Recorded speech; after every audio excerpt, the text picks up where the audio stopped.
सच्चिदानन्दरूपाय विश्वोत्पत्त्यादिहेतवे तापत्रयविनाशाय श्रीकृष्णाय वयं नुमः। जय श्री कृष्ण, राधे राधे। આપ સર્વેનો પ્રેમ એ જ ખૂબ લાગણીઓ અનુભવાય છે। સાથે પૂજ્યપાદ ભાગવતજીના ચરણોમાં કોટિસહ દંડવત પ્રણામ, પૂજ્યપાદ ડોંગરીજી મહારાજના ચરણોમાં કોટિસહ પ્રણામ। આપણે ગઈકાલે વાત કરી રહ્યા હતા કે સદગુરુની આવશ્યકતા, સદગુરુ કેવી રીતે મળે, કેમ મળે અને ક્યારે મળે, આવી વાત હતી। અને એને જ અનુસંધાનમાં આપણે આગળ જોઈએ તો કહેવાય કે જન્મ મૃત્યુ જરા વ્યાધિ વગેરેના દુઃખો તો વારંવાર વિચાર કરવો જ જોઈએ। અને આવો બધો વિચાર કરીએ તો જ આપણામાં વૈરાગ્ય આવે છે અને પાપ બળે છે। બાકી પાપના સંસ્કારો જલ્દી છૂટતા નથી। વિચાર વિના વિવેક વૈરાગ્ય આવતા નથી। કાળને માથે રાખી હંમેશા પરમાત્માનું સ્મરણ કરવું જોઈએ।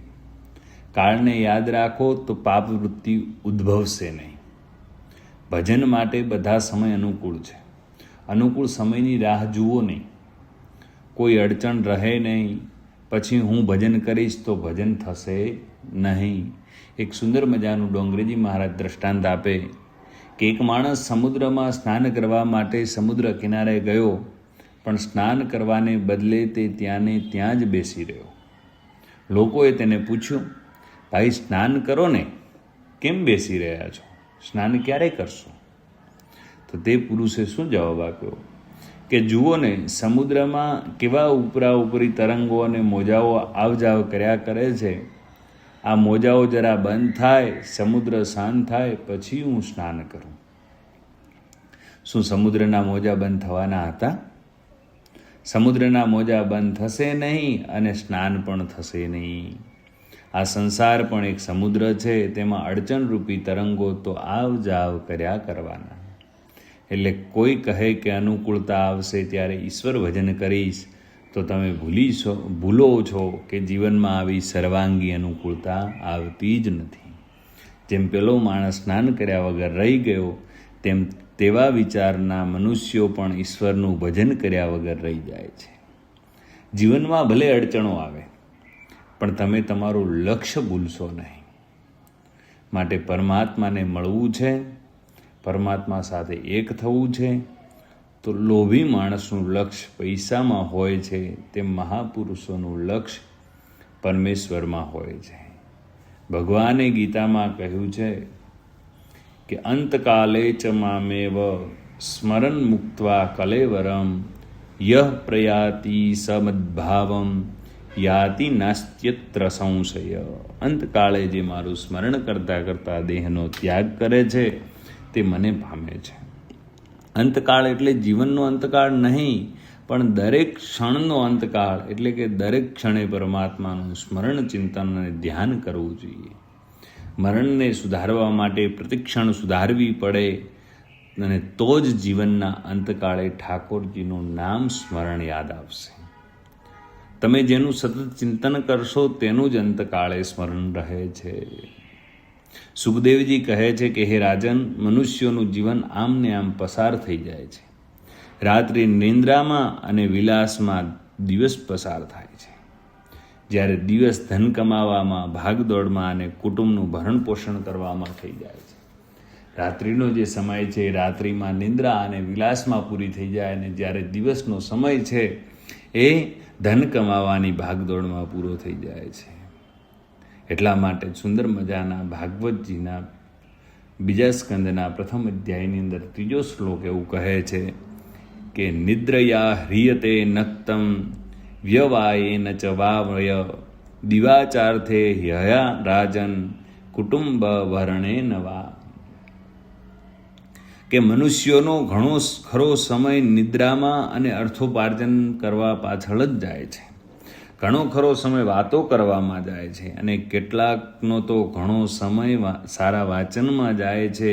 બહુ સારું કે વાંચવું તે સારું છે, પણ બહુ વાંચવું તે પણ સારું નથી. બહુ વાંચવાથી શબ્દોનું જ્ઞાન વધે છે અને તેની સાથે અભિમાન પણ વધે છે. હે રાજન, જે સમય પસાર થઈ ગયો તેના માટે રડવાની શું જરૂર છે? ભૂતકાળને યાદ કરવાથી કોઈ લાભ થતો નથી. માટે તું તારા વર્તમાનને સુધારી આ 7 દિવસનો સમયગાળો મળ્યો છે તેનો તું સદુપયોગ કર. મનુષ્ય ઇન્દ્રિય સુખમાં એવો ફસાયો છે કે તેને પોતાનું લક્ષ્યનું ભાન રહેતું નથી. શરીર, પુત્ર, સ્ત્રી વગેરે અસત્ય છે, છતાં તેના મોહમાં એવો પાગલ બન્યો છે કે તેને સમયનું પણ ભાન નથી, લક્ષ્યનું પણ ભાન નથી. તમારે ક્યાં જવું છે અને શું થવું છે તે આજથી જ નક્કી કરો. ઈચ્છા શુદ્ધિ વિના કર્મ શુદ્ધિ થતી નથી. આજથી નિશ્ચય કરો કે મારે ઈશ્વરને મળવું છે, મારે ઈશ્વરના ધામમાં જવું છે, મારે હવે આવાગમનમાંથી છૂટવું છે, મારે ફરી જન્મ લેવો નથી. દિવસે દિવસે દુનિયામાં વિલાસ વાસના વધતા જાય છે, તેથી ત્યાગ અને સંયમ ઘટ્યા છે. કાળ ધક્કો મારે અને રડતા રડતા ઘર છોડીને તેના કરતાં વિવેકથી ઘર છોડી દો તે જ સારું. શંકર સ્વામી તો કહ્યું છે કે નિજ ગૃહા તૃણમ વિનિર્ગમ્યતા. કે હે રાજન, મરણ એ માનવ જીવનની છેલ્લી પરીક્ષા છે. મનુષ્યનું મરણ પ્રતિક્ષણે થાય છે. દરેક ક્ષણને સુધારે તેનું મરણ સુધરે, તેનું મરણ સુધર્યું તેનું જીવન સુધર્યું. પ્રભુનું સ્મરણ જીવનને અંતકાળે નહીં પણ ક્ષણસ્ય અંતકાળ કરવાનું છે. દરેક ક્ષણને અંત મનુષ્યનું મરણ થાય છે, તેથી દરેક ક્ષણે પ્રભુનું સ્મરણ કરો. શાંકર ભાષ્યમાં તો શંકરાચાર્યજી આ પ્રમાણે અર્થ કરેલો છે કે બાકી જેનું આખું જીવન નિદ્રા, ધન, ઉદ્યમ તથા કુટુંબના ભરણ પોષણ કરવા પાછળ જાય છે તે અંતકાળે પણ આ બધું જ યાદ આવે છે. એક સુંદર મજાનું ડોંગરીજી મહારાજ દ્રષ્ટાંત આપે કે એક ડોસો માદો પડ્યો, તેનું આખું જીવન દ્રવ્ય ઉપાર્જન અને દ્રવ્ય સંચય પાછળ ગયું હતું. ઘણું દુઃખ વેઠીને એક પૈસો ભેગો કર્યો. અંતકાળ નજીક આવ્યો. છોકરાઓએ બાપાને શ્રી કૃષ્ણ શરણમ મમ બોલવાનું કહે છે, પણ બાપાના મોંમાંથી ભગવાનનું નામ નીકળતું નથી. જેણે પોતાની આખી જિંદગી ભગવાનનું નામ જ લીધું ન હોય તેને અંતકાળમાં ક્યાંથી ભગવાનનું નામ યાદ આવે? ડોસાનું મન દ્રવ્યોમાં છે. અચાનક ડોસાની નજર આંગણામાં પડી. આંગણામાં વાસરડો સાવરણી ખાતો હતો. કોઈનું ધ્યાન નથી, તેથી તરફ ન હતું. ડોસાને થયું કે મેં આ બધું ભેગું કર્યું છે અને તે આ લોકો જાણે મારા ગયા પછી તો લોકો મારી કમાયેલી સંપત્તિ જાળવી શકશે નહીં. મારે તેમને નાની નાની વાત ઉપર લક્ષ્ય આપતા શીખવવું જોઈએ. પરંતુ ડોસાથી વધારે બોલી શકાતું નહોતું, તેથી તેણે તૂટક શબ્દો વાપર્યા. વા સા બોલવા લાગ્યો. એક છોકરાને લાગ્યું બાપા વાસુદેવનું નામ બોલવા જાય છે પણ તેમનાથી બોલાતું નથી. જ્યારે બીજા છોકરાઓને સ્વાર્થને લીધે એવું લાગ્યું કે બાપા કોઈ દિવસ ભગવાનનું નામ લેતા નથી, નક્કી બાપા કંઈક સાચવી રાખેલું ધનને દાટી રાખેલા ધનની વાત કરવા માગે છે. છોકરાઓએ તરત ડૉક્ટરને બોલાવ્યા અને કહ્યું, બાપા થોડું બોલી શકે તેવું કરો. ડૉક્ટરે કહ્યું કે 1000 રૂપિયા ફી થશે. છોકરાઓ તૈયાર થઈ ગયા. ડૉક્ટરે ઇન્જેક્શન આપ્યું. બાપા તબિયતમાં થોડી વાર માટે સુધારો થયો. બધા બાપા શું બોલે છે તે સાંભળવા આતુર થઈ ગયા. બાપાને તો સુવાણ થઈ, દવાની અસર થઈ. બાપા બોલ્યા,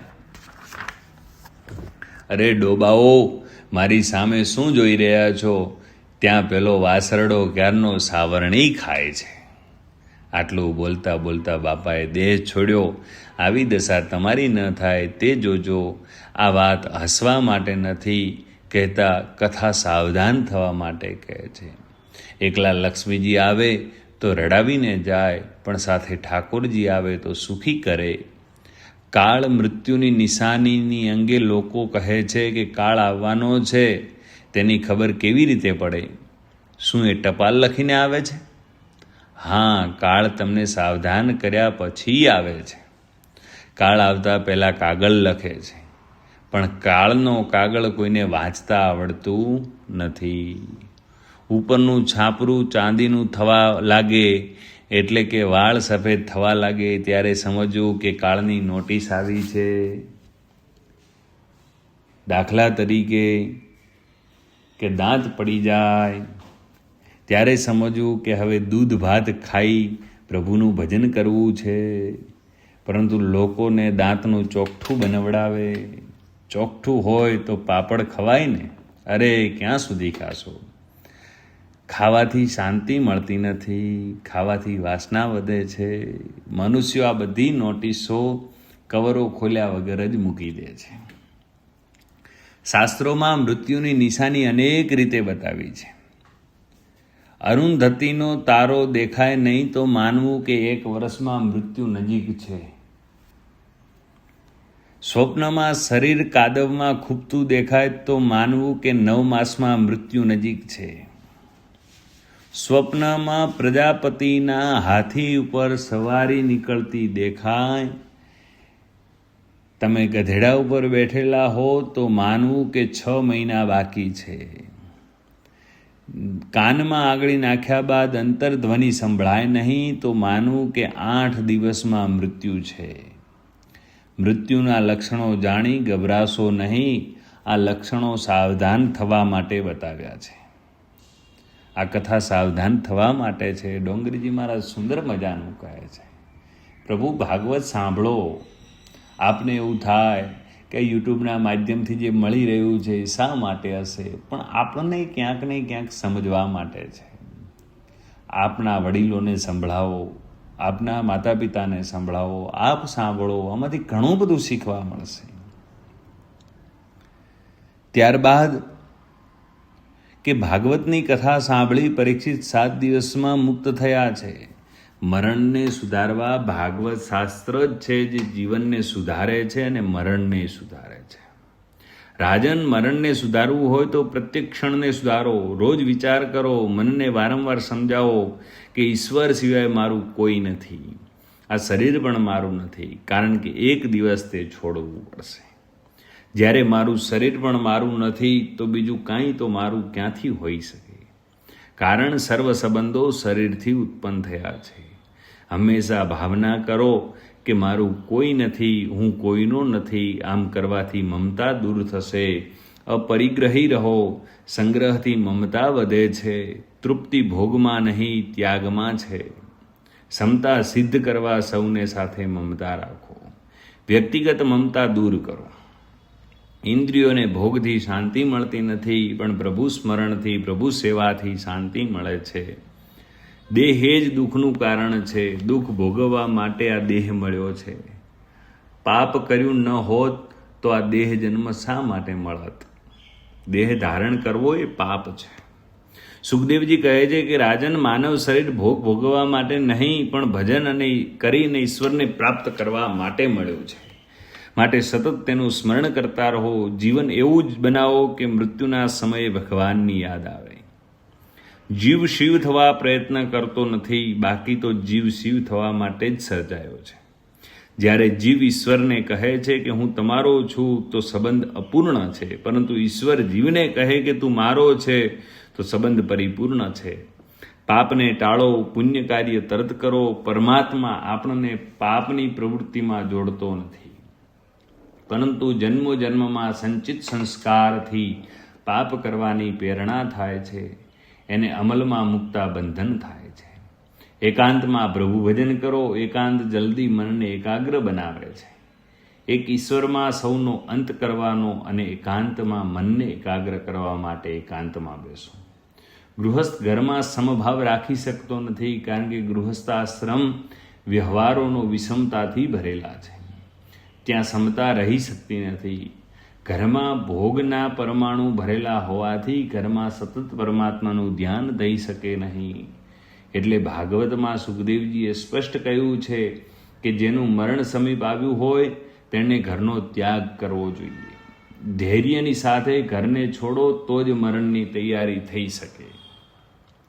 પવિત્ર તીર્થમાં જળમાં સ્નાન કરી પવિત્ર એકાંત જગ્યામાં આસન લગાવી બેસવું, મનથી પ્રણવનો જપ કરવો, પ્રાણાયામથી પ્રાણવાયુને વશ કરવો, મનને વિચારોથી મુક્ત કરી પ્રભુ સ્મરણમાં તથા પ્રભુના મંગલમય રૂપમાં લગાડવું.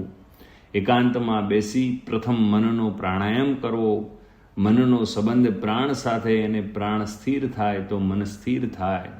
પ્રાણાયામમાં 3 ભેદ છે. પ્રથમ પૂરક પ્રાણાયામ એટલે કે જમણા નસકોરાના મારફતથી હવાને અંદર ખેંચવી.